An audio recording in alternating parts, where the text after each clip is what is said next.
Chinese car manufacturers should explore overseas market in BRI countries. The automobile industry has become one of the fastest growing industries in China since reform and opening up, with annual auto production and sales each totaling around 28 million units, ranking first among countries for 10 consecutive years as of 2018. Chinese car brands have seen a remarkable rise, with their sales accounting for more than 40% of China's total car sales. Yet Chinese car brands have so far failed to achieve a high degree of internationalization, with limited overseas investment and cooperation. Meanwhile, China's auto exports, including products of joint ventures, number just around 1 million per year.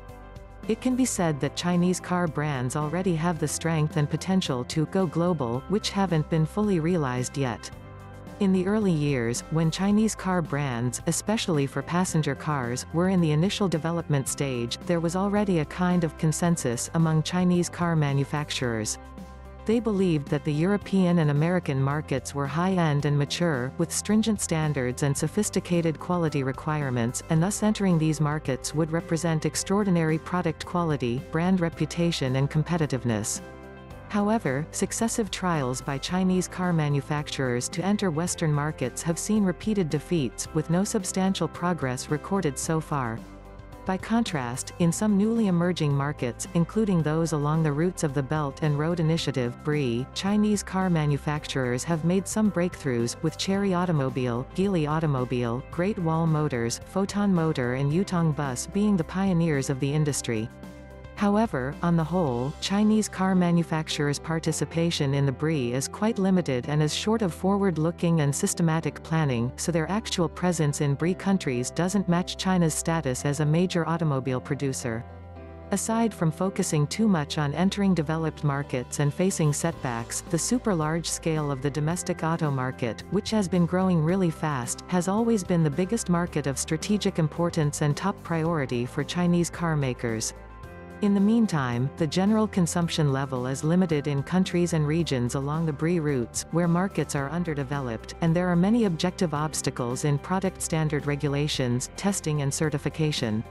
All these factors have affected the global operations of Chinese car companies. From the perspective of the market, the current domestic automobile market is on a downward trend as growth tends to stall while competition becomes unprecedentedly fierce. Market diversification and internationalization of companies have become inevitable choices. In this sense, it is increasingly essential for Chinese car manufacturers to explore overseas markets. More importantly, results of the early exploration by Chinese car makers under the BRI show that Chinese car brands can meet local market demand in countries and regions along the BRI routes. The massive rise of Chinese car brands is a major event in the world's auto industry in the 21st century, which has changed the global auto industry landscape. Such achievements can certainly be shared with the world, playing an important role in connectivity construction under the BRI. As for some obstacles, I believe that with further implementation of the BRI, most of these problems will be properly solved. As an open platform, the BRI essentially doesn't belong to any specific industry. Various industries could develop in full swing within the BRI framework as long as they conform to the principle of achieving shared growth through discussion and collaboration. Objectively speaking, during the 6 years since the BRI was proposed, energy, transportation industries and other infrastructure have seen remarkable progress. But if we just assume that the BRI is only a stage for the construction of energy and other infrastructure, that's an incomplete understanding. The construction of the BRI is a system that all industries, including automobiles, should make use of to make a difference. In particular, automobiles are a broad category that covers not only passenger cars but also buses and trucks, which are used in production. They are an important part of transportation and logistics systems. I believe that once road infrastructure has been improved in countries along the BRI route, and after the basic connectivity framework is formed, cars, as an important transportation tool, will gain more acceptance by the public. Just like air transport and railways are considered large arteries, road transport and vehicles are the capillaries of the logistics transport system. At that time, the importance of the auto industry in BRI construction will become increasingly prominent. The author is editor-in-chief of the China Automotive News, BizOpinion at globaltimes.com.cn. Next one Premier Li underlines tax cuts to benefit enterprises, boost market vitality. Chinese Premier Li Keqiang at a symposium on the implementation of reducing taxes and fees in Beijing on May 10, 2019. Photo, Xinhua.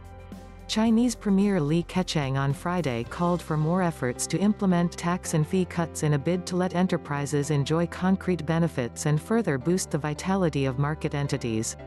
Li, a member of the Standing Committee of the Political Bureau of the Communist Party of China (CPC) Central Committee, made the remarks at a symposium on the implementation of reducing taxes and fees. Larger-scale tax and fee reductions are a key measure to improve the business environment and boost the vitality of market entities, which not only contribute to steady economic growth and stable employment but also encourage enterprises to increase investment on innovation and enhance competitiveness, Li said. As a key task for this year, tax and fee cuts have been carried out and are proceeding as expected, Li said, demanding more efforts to ensure the complete implementation of related policies. At the meeting, several entrepreneurs shared their opinions and made suggestions on tax and fee reductions. The tax burden for the manufacturing sector should be lowered significantly, and industries which create many jobs such as construction should also see tax reductions. Li urged efforts to ensure the tax burden for all industries is lowered and micro and small enterprises should see a substantive reduction of their tax burden. Measures, including stricter market supervision, will be taken to guarantee the effects of tax and fee cuts.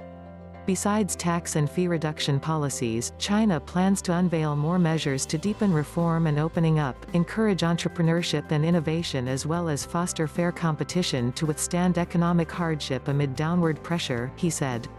Vice Premier Han Zheng, also a member of the Standing Committee of the Political Bureau of the CPC Central Committee, attended the symposium.